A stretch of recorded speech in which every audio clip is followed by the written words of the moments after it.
Hey guys, it's about beer 30. Let's go see what's in the fridge today.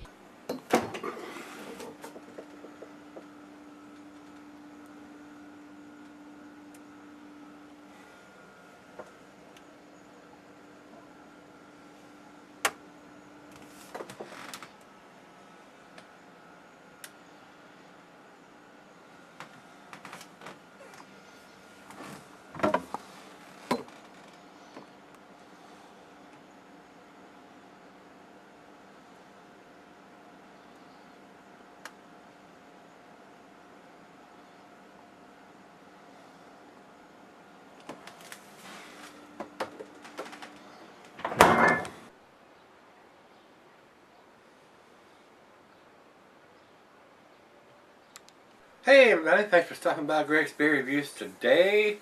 Hopefully this is going to be a treat. A tent. That's the name of the beer, Limo Tint.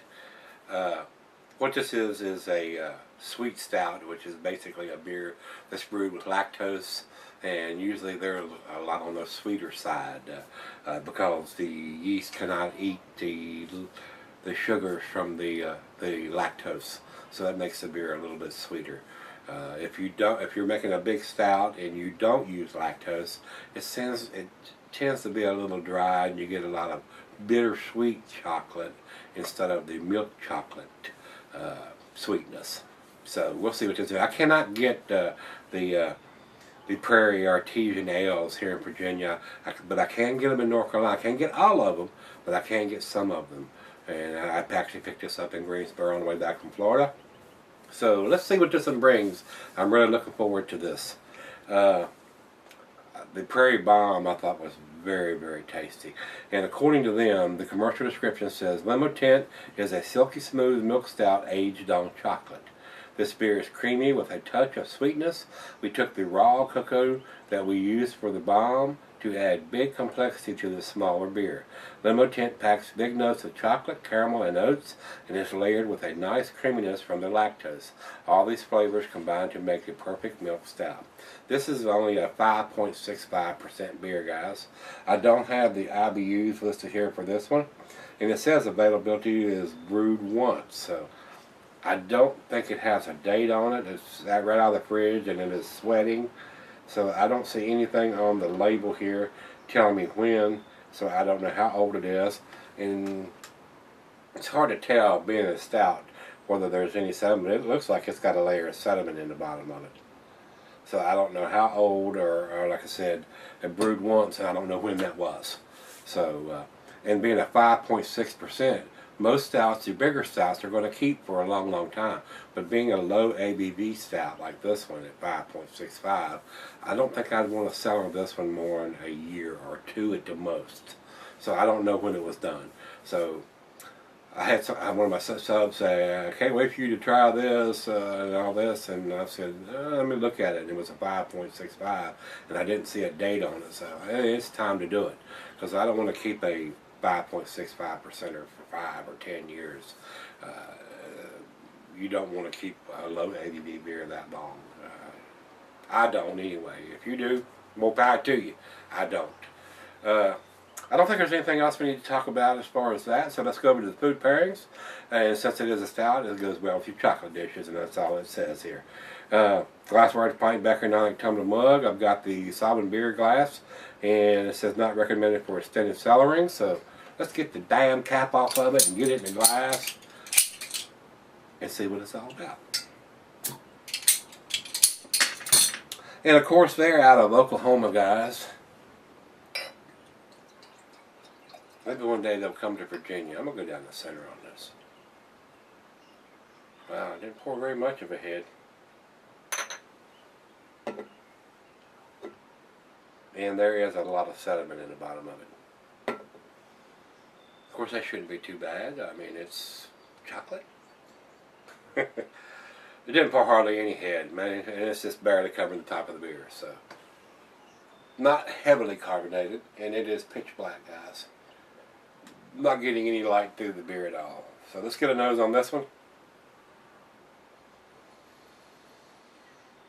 Getting that sweet milk chocolate, a little bit of coffee.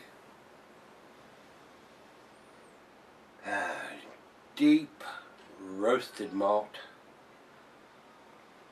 and maybe some hints of some dark fruit in there, but it's right out of the fridge, and those aromas and tastes are going to come out as it warms up. Well, let's give it a taste. Cheers, everybody. Limo Tint.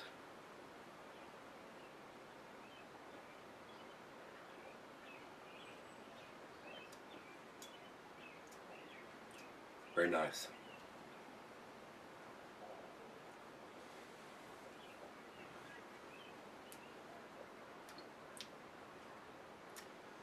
Very thin though. I'm not getting that creaminess they were talking about in the description there. Low ABV, very thin. I don't want to say watery because it's stout, but it reminds me more of an English style stout than an American stout.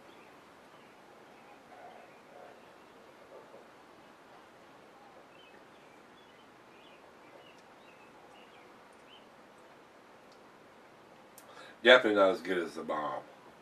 This is not the bomb.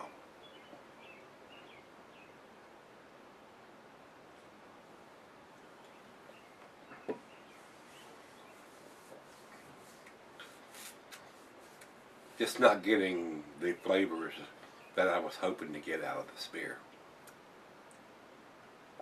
Definitely the bomb's much smaller brother. Much, much smaller. Maybe toddler as compared to the bomb. If maybe a good entry level stout, milk stout, or sweet stout, if you will, instead of something that's 7, 8, 9, 10% or bigger. But I'm kind of disappointed that it doesn't have a little bit more going on than it does. So let's right out of the fridge, and maybe some of those aromas and flavors will come out as it warms up.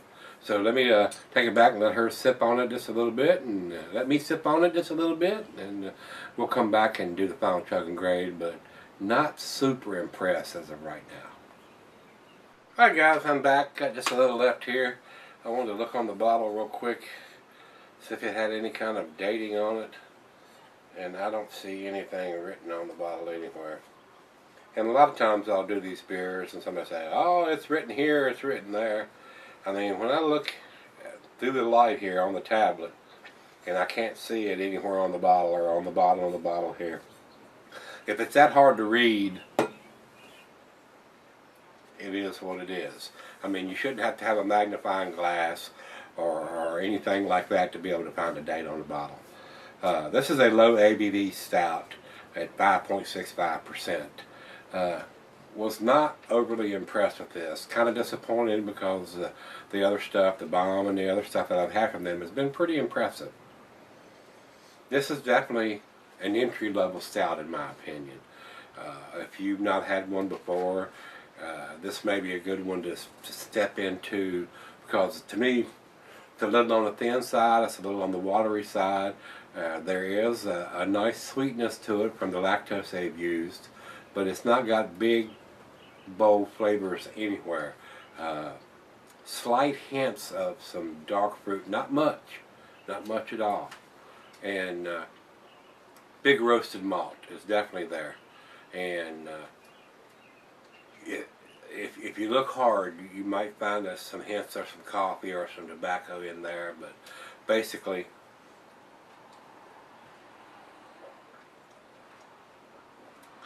I'm just getting the sweetness in the roasted malt, sweetness from the lactose, and the roasted malt from the malt they've used to brew this beer. And other than that, it's pretty plain Jane. So, final chug.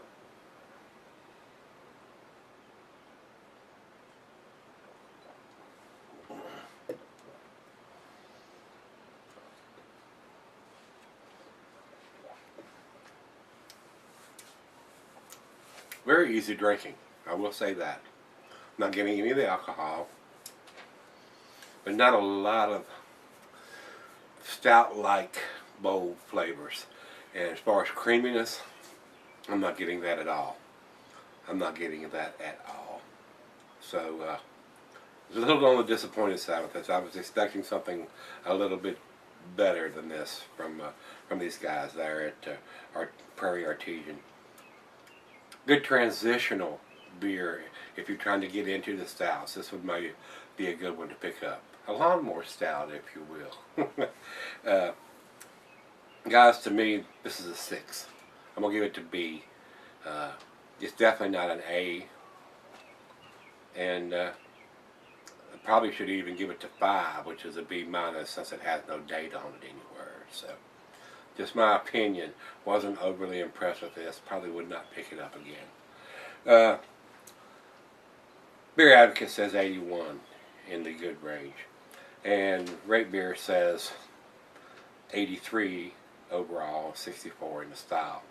If I was putting a numeric rating on this, it would probably be an 83 or an 84. It's not overly impressive. It's definitely above average, but as far as stouts go, or sweet stouts, or milk stouts go, it's not all that. There are better ones out there. So, I hate to say that to the guys out there at Prairie, because they do some tasty stuff what I've been able to get my hands on. But this one didn't do it for me, guys. It's very thin, very watery. Not a lot of heavy flavors. But then again, it's only a 5%er, 5.65%er. It's not going to have the same mouthfeel or taste that a 8, 9, or 10% stout's going to have. So, with that being said, if you've had this one from Prairie Artisan Ales, their Limo Tint Sweet Stout, let me know what you think. And let's go see what's in the fridge tomorrow, guys. See everybody then.